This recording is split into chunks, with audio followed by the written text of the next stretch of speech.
Este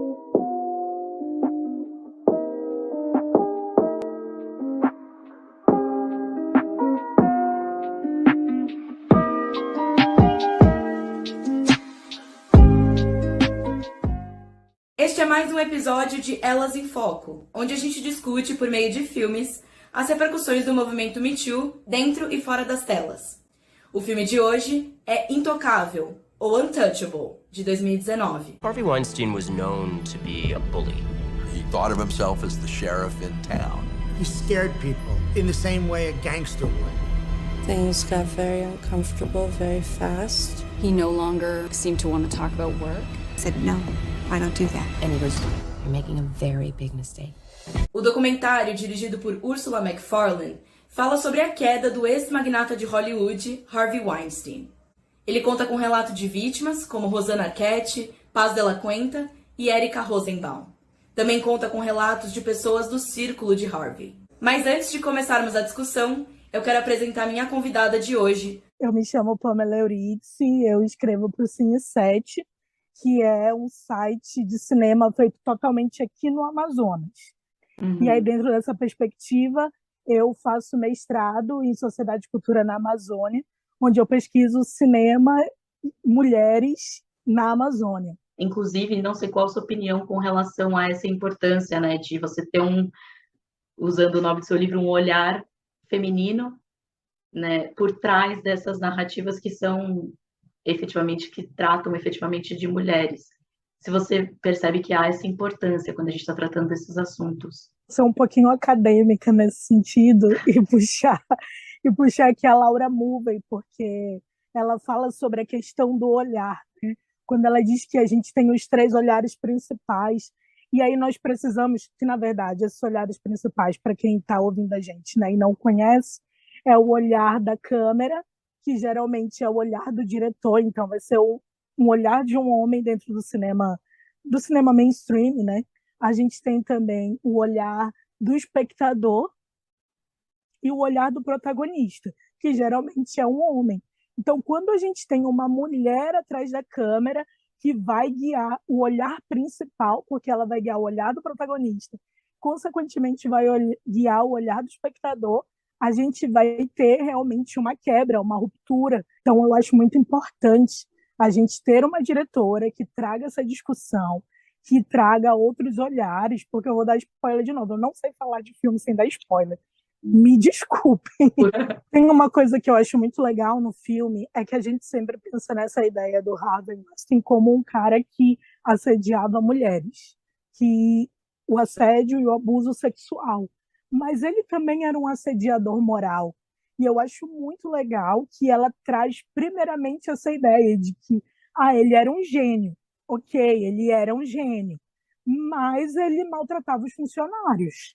Era uma questão assim de traumas, né? Que eles até trazem no filme. Era uma questão traumática trabalhar com ele. Então, o assédio sexual já era um outro nível de como ele era uma pessoa tóxica, né? When you read about rape, you read she kicks and screams. I just froze. I said no and I pushed them away more than once, and then I just stopped.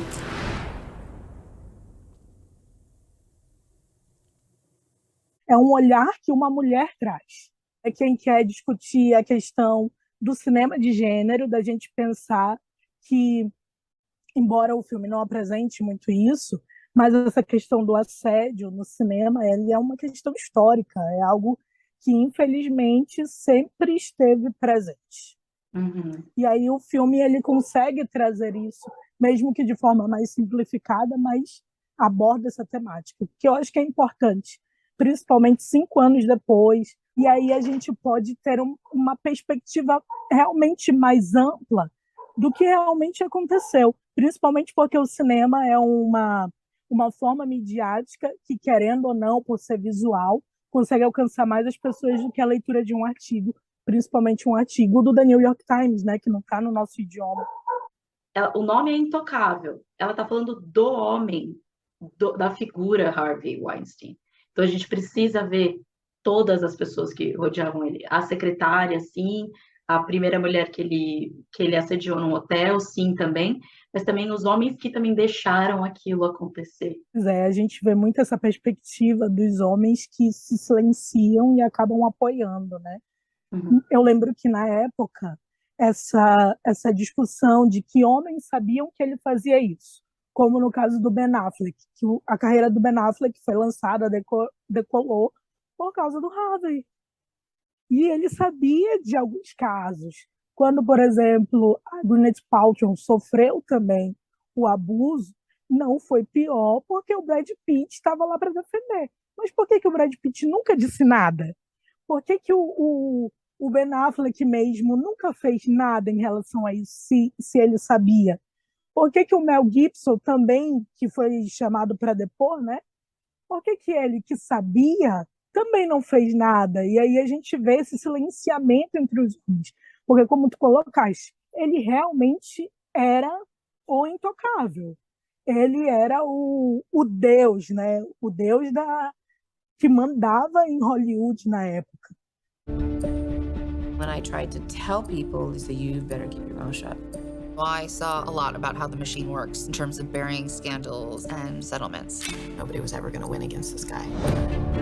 I was hearing stories which you could dismiss as rumor. I was being told these women are crazy. You have to do something. Why yesterday you touched my breast? Oh, please, I'm sorry. Just come on, I'm used to that. Huge turning point. E aí, quando a gente chega nessa situação de denunciar abusadores, a gente vê que alguns abusadores, eles levam o mérito da dúvida, como no caso do Johnny Depp. Mas outros, parece que é mais forte a situação. E mesmo assim, eles continuam produzindo. Como o caso do John Lester, que voltou, e o caso do Kevin Spacey, que embora tenha sido afastado, ele continua em produção. Uhum. Né? Então, a gente vê que, embora haja dois pesos e duas medidas para os homens, para as mulheres isso sempre aconteceu e sempre foi muito pior.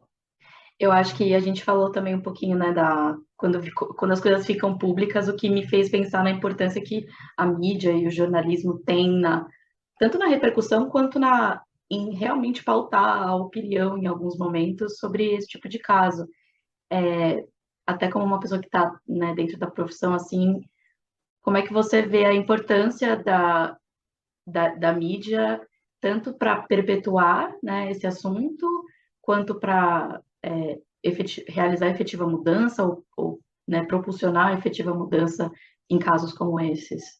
O papel da mídia é fundamental nesse aspecto, porque quando todos esquecem, quem lembra é o jornalista. Quando ninguém procura, por exemplo, quando ninguém ia atrás das vítimas, de saber o que aconteceu, foi um jornalista que foi atrás de investigar. A gente vê em outros casos, né, de forma geral, quando saem, por exemplo, decisões da justiça, que para muita gente é algo assim, não me interessa, fica lá a decisão da justiça, fica lá relatórios, mas o jornalista vai atrás, porque ele precisa dessa informação para transformar essa informação para chegar no leitor, no espectador, para que ele possa ter uma compreensão real do que acontece no seu mundo. Então, quando a gente tem esses casos, a gente precisa da mídia para que a gente tenha conhecimento, para que isso se popularize também, para que alcance o maior número de pessoas e não caia no esquecimento. Eu acho que isso é muito importante. E embora eu acredite que a mídia ela é parcial, mas mesmo dentro da sua parcialidade, ela busca contar todos os lados da história. E isso é importante. Isso é importante para a gente ter acesso e ouvir a todos, a realmente criar o nosso próprio panorama do que acontece. Então, se a gente não tivesse aquelas duas jornalistas investigativas ali do The New York Times, não tivesse o próprio Ronan lá na The New York, talvez a gente nunca tivesse acesso a essas histórias. E a Miramax e a Western Company continuassem aí produzindo filmes e tudo isso em cima de abuso, de assédio.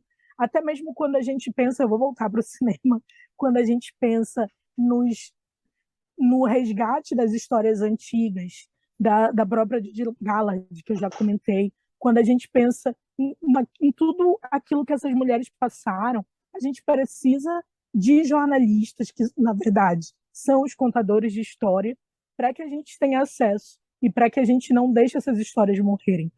Porque a gente conhece atrizes famosas que passaram por essa situação, mas e aquelas que abandonaram sua carreira porque não conseguiram sobreviver ao trauma desses abusos, entende? E que poderiam ser hoje estrelas de cinema, poderiam ser grandes atrizes, diretoras, produtoras, mas tiveram suas carreiras interrompidas. E aí a mídia existe também, de certa forma, para fazer justiça a essas pessoas, para fazer justiça a essas histórias que são histórias inacabadas. Depois de 5 anos, a gente rever esse filme, porque ele foi lançado em 2019, né? Então, a gente assistir ele hoje traz uma retrospectiva do que foi o caso do Harvey Weinstein, que ele está sendo julgado ainda, né? Mas, ao mesmo tempo, faz a gente pensar no que realmente mudou ao longo desse tempo. O que mudou durante esses 5 anos? E a existência do Intocável, ela é importante para que a gente não esqueça, para que a gente lembre do que foi esse caso, para que a gente consiga ter uma visão mais ampla de quem era o Harvey e a influência dele dentro do cinema, principalmente para as pessoas que não conhecem a sua história, e entender por que o fato dele ser o último magnata do cinema é importante e traz um peso, tanto para as suas vítimas, que acabaram sofrendo tudo isso, sofrendo esses traumas, quanto para as pessoas que ficaram surpresas pelas ações dele.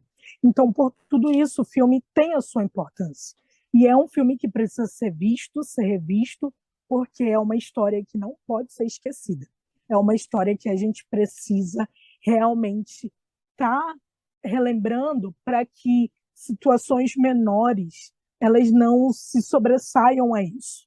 Para que a gente lembre que realmente as mulheres elas precisam ter o seu espaço dentro da indústria e dentro dessa conquista desse espaço na indústria passa por essas situações e que as mulheres merecem respeito, porque elas são profissionais tanto quanto qualquer tipo de homem. Então, por que elas ainda são vítimas desse tipo de situação?